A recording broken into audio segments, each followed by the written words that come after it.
Jadi meninggalnya itu upaya paksa dilakukan pada tanggal sekitar bulan Mei, meninggal tanggal 2. Kemudian kita telah bentuk tim yang kita bentuk adalah gabungan antara Direktorat Kriminal Umum Polda Jawa Tengah dengan Propam dan penyidik Polresta Banyumas.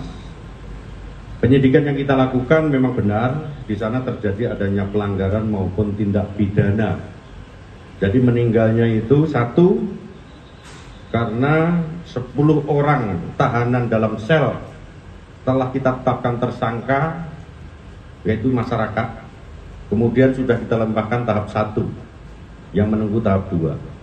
Sedangkan kepada anggota itu adalah 11 anggota yang terlibat.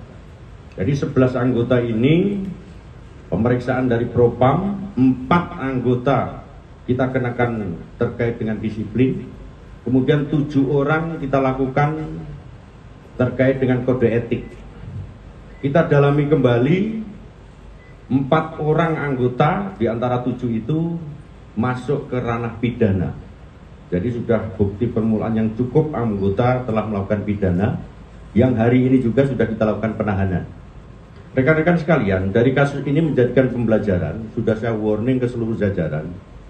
Polda Jawa Tengah, Polri, salah satu tugas pokoknya adalah menegakkan hukum. Tetapi tidak boleh anggota Polri kita menegakkan hukum dengan cara melanggar hukum.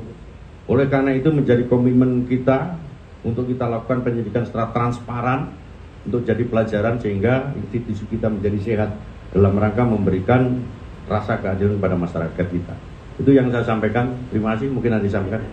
Terkait dengan proses hukum selanjutnya kepada anggota polisi dan tahanan 10-nya ini, dan yang 10 tahanan yang meroyok di sel kita lakukan sudah tahap 2, sudah jadi berkas perkara. Tahap 1, ulangi, tahap 1.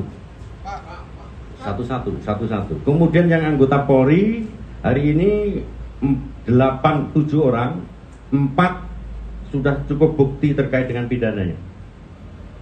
Sudah ditetapkan jadi tersangka.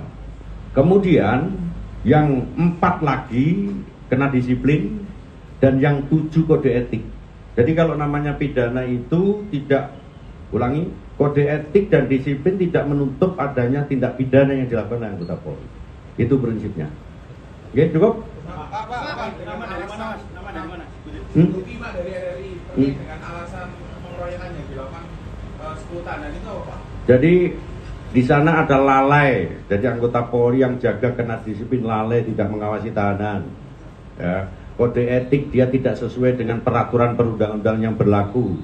Pada saat proses penangkapan, dia ada salah satu, ulangi, 4 anggota terbukti untuk melakukan tindak pidana. Entah itu mukul dan lain, wujud perbuatannya kita dalami dalam suatu berkas perkara pada saat sidang. Oke, cukup? Pak Eka, Pak MNC, Pak. Ya. 4 polisi yang jadi tersangka itu pasalnya apa? Dan 170. Dan ini Pak, apa? Ada perwiranya nggak Pak itu Pak? Dari yang Bintara. Untuk proses pidananya dengan internalnya apakah berbarengan atau mana yang didahulukan Pak? Semuanya. Jadi pidana jalan, berarti kita jalankan. Oke, cukup? Pak. Gambar Pak dari CNN.